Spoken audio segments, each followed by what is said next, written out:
Reliance குடும்பத்தினுடைய 7500 கோடி மதிப்புடைய சொத்துக்களை அமலாக்கத்துறை முடக்கி இருக்கிறது. அதாவது லோனை வாங்கி ஷெல் கம்பெனிகளுடைய பேர்ல போட்டு டைவர்ட் பண்ணிட்டாங்க. வேற ஒரு வழக்குகளை எல்லாரையும் பிடிச்சி உள்ள போடுறீங்க. ₹1 எவிடன்ஸ் இல்ல. கெஜ்ரிவால் தூக்கி உள்ள வச்சுங்க, சிசோதியா தூக்கி உள்ள வச்சுங்க, கவிதா தூக்கி உள்ள வச்சுங்க, இங்க செந்தில் பாலாஜி தூக்கி உள்ள வச்சுங்க. 1.62 கோடி வேலைக்கு பணம் ஊழல் அப்படின்னு சொல்லி 400 நாள் உள்ள வச்சுங்க.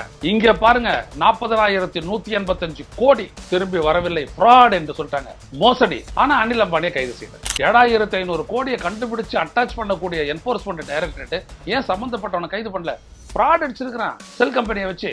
ரொம்ப சிம்பிள்ங்க. ஏன் இவரை கைது பண்ணல? நீங்க கைது பண்ணீங்கன்னா இவங்களோட இன்ஃபுளுன்ஸ் உட்பட்ட ஒரு பத்திரிகை நாங்க தேர்தல் நேரத்தில் இவ்வளவு தூரம் சொல்லிட்டு பிஜேபி கொடுத்தோம் அப்படின்னு இவங்க ஒரு வார்த்தை விட்டாங்கன்னா இவங்களோட இமேஜ் கொலாப்ஸ் ஆயிடும், டப்பா டான்ஸ் ஆடிடும். அதான் மோடி, ஆர்ஜேடி, குண்டாஸ் ராஜ். என்னடா இதை விட இது என்ன ராஜ்? இது லூட்டிங் ராஜ் சொல்லலாம்ல. அடகடகான பெண்கள், அற்புதமான அறிவு, இதெல்லாம் பத்தி பேசுறது இல்ல. கார்பரேட்டுகிட்ட விலை போய்கிட்ட ஊடகங்கள்.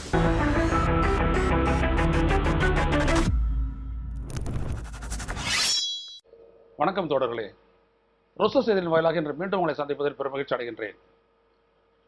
அனில் அம்பானியின் ரிலையன்ஸ் குடும்பத்தினுடைய 7500 கோடி மதிப்புடைய சொத்துக்களை அமலாக்கத்துறை முடக்கி இருக்கிறது.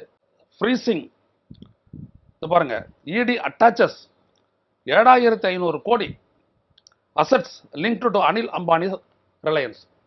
அவருடைய ரிலையன்ஸ் அவருடைய ஆர்காம், அவங்க அண்ணனுடைய ஆர்காம் வேற, இவரது ஒரு ஆர்காம் வேற. இவர் ரிலையன்ஸ் கம்யூனிகேஷன். இதில் கவனிக்கத்தக்க விஷயம் என்னன்னா 7500 கோடி has been attached to the loans available from இந்திய அயல்நாட்டு வங்கிகளிடமிருந்து பெற்ற கணக்குகள், கடன்கள். திரும்பி கட்டாதது 40,185 கோடி. திரும்பி கட்டாது, வாங்கினதில்ல, திரும்ப கட்டாதது நான் பர்ஃபார்மிங் அசட்ஸ் 40,185 கோடி. அதனால தேடி தேடி அவங்களுடைய சொத்துக்களை எல்லாம் பண்றாங்க. அதுல ஒரு சொத்து பாருங்க. The assets include more than 132 acres of land of Dhirubhai Ambani Knowledge City DAKC in Navi Mumbai, Maharashtra, worth over 4,462 crore in Reliance Communications Limited bank fraud case. வங்கிகளிடம் கடன் வாங்கி மோசடி செய்த வழக்கில் என்போர்ஸ்மெண்ட் டைரக்டரேட் தொடுத்த வழக்கில் அவங்களுடைய ஒரு சொத்து 4,462 கோடி ரூபாய் ஒருத்த சொத்து அட்டாச் ஆயிருது. பிக்ஸ் பண்ணிட்டாங்க. மொத்த கடன் பாருங்க. Reliance, Arkham and it's group companies availed loans from domestic and foreign lenders from the period of 2010 to 12, 2 வருஷத்துல, of which a total amount of 40,180 crore is outstanding. 5 banks have declared the loan accounts of the group as fraud. non-performing இல்ல, fraud.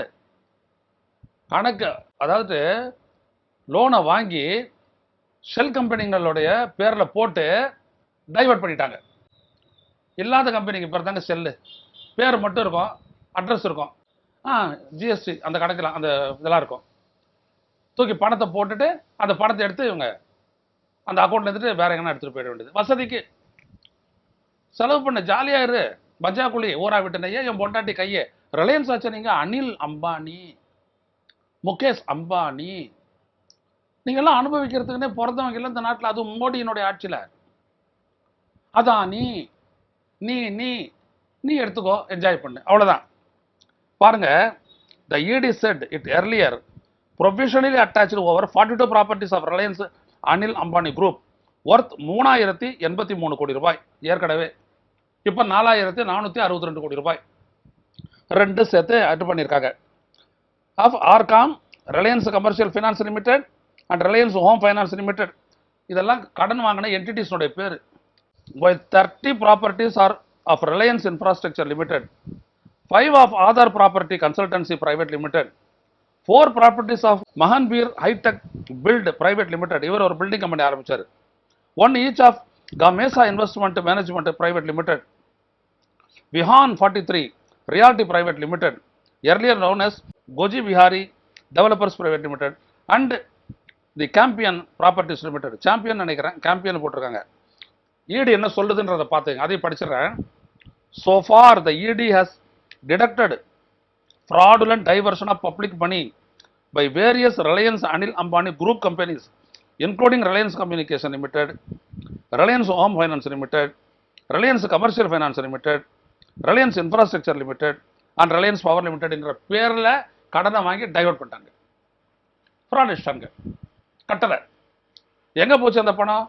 கண்டுபிடிக்கணும் இல்லையா? அதான ED-னுடைய வேலை. ED போட்டிருக்காங்க, CBI-ல ED. வேற ஒரு வழக்குகளை எல்லாரையும் பிடிச்சி உள்ள போடுறீங்க, ₹1 எவிடன்ஸ் இல்லை. கெஜ்ரிவாலை தூக்கி உள்ள வச்சுங்க, சிசோதியாவை தூக்கி உள்ள வச்சுங்க, கவிதாவை தூக்கி உள்ள வச்சுங்க, இங்க செந்தில் பாலாஜியை தூக்கி உள்ள வச்சுங்க.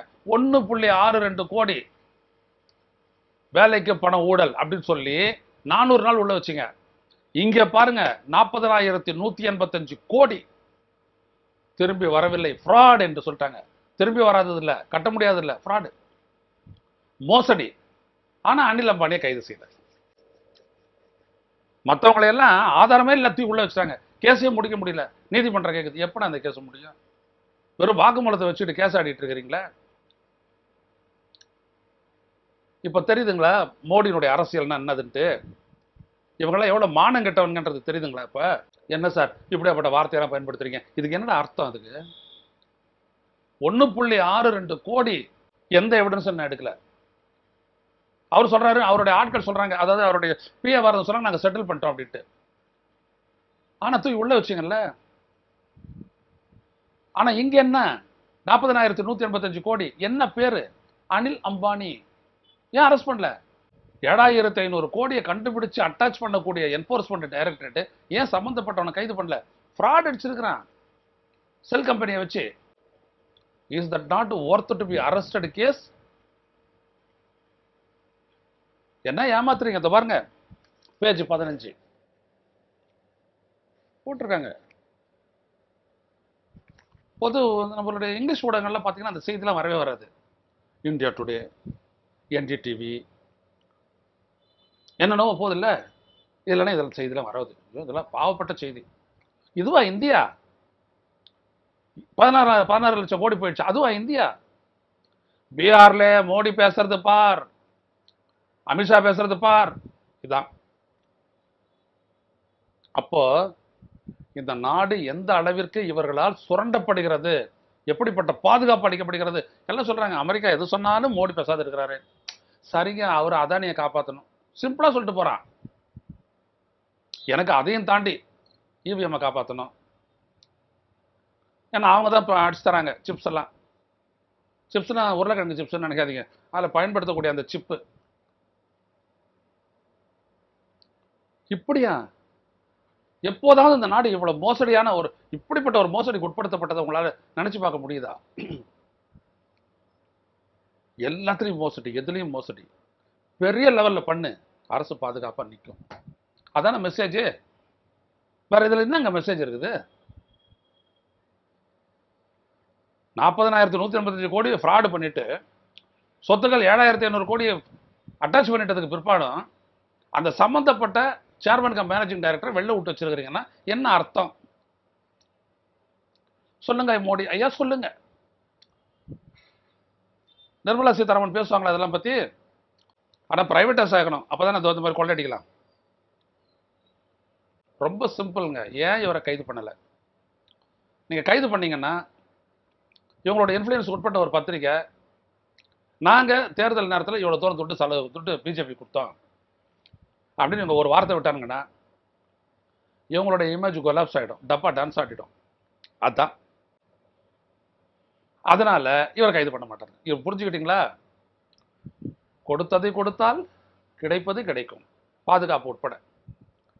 இவெல்லாம் இம்யூனிட்டி. அதான் மக்களே, அதான் பேச வந்த. இது ஒரு மாநில அரசு இருந்ததுன்னா ஆதாரம் வேணாம், எவனா ஒருத்தர் வாக்குமூலம் கொடுத்துட்டானா போதும், இவர் இதில் ஊழல் செய்திருக்கிறார் அப்படின்னு சொன்னா போதும், அவ்வளவுதான். இந்த நாட்டில் விற்கக்கூடிய, இந்த நாட்டில் எடுக்கக்கூடிய நிலக்கரி என்ன விலைக்கு வாங்கி இந்த நாட்டினுடைய அனல் மின் நிலையங்கள் பயன்படுத்துகின்றனவோ அந்த அனல் மின் நிலையங்களை பார்த்து இந்திய ஒன்றிய அரசுடைய கோல் அமைச்சகம் சொல்லுது, ஒரு 40% வெளிநாட்டுல இருந்து இம்போர்ட் பண்ணு. ஏன்னா வெளிநாட்டுல இருந்து அதானி கம்பெனி இருக்குது, அமெரிக்கால இருந்து கார்பைக்கல் பிளான்ட் வாங்கி பயன்படுத்து. என்ன விலை? டபுள் விலை. யாருக்கு போகுது? அதானிக்கு போகுது. அதானிக்காக அரசு வேலை செய்யணும்? கேள்வி இல்லை. விவாதங்கள் நடக்கல. விவாதங்கள் என்னது?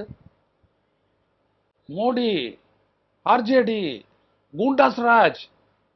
என்னடா இதை விட இது என்ன ராஜ்? இது லூட்டிங் ராஜ் சொல்லலாம்ல. அழகழகான பெண்கள், அற்புதமான அறிவு, இதெல்லாம் பத்தி பேசுறது இல்லை. கார்பரேட்டுகிட்ட விலை போய்விட்ட ஊடகங்கள். அவ்வளவுதான். இதை புரிஞ்சுக்கங்க. அது சொல்றதுக்காக தான் இந்த இது. மீண்டும் சந்திப்போம் தோழர்களே. நன்றி, வணக்கம். ஊடகம் கார்ப்பரேட் அரசியல்வாதிகளின் கைப்பாவையாக, அடிமைகளாக இருந்தது போதும். இனி சாட்டை எடுத்து சுழற்றும் நேரம் வந்துவிட்டது. ஊடகம் பொதுமக்களாகிய உங்களுக்காக, உங்களாலேயே இயக்கப்பட வேண்டும். ஊடக சுதந்திரத்திற்காக உங்களின் பங்களிப்பை இன்றே அளித்திடுங்கள்.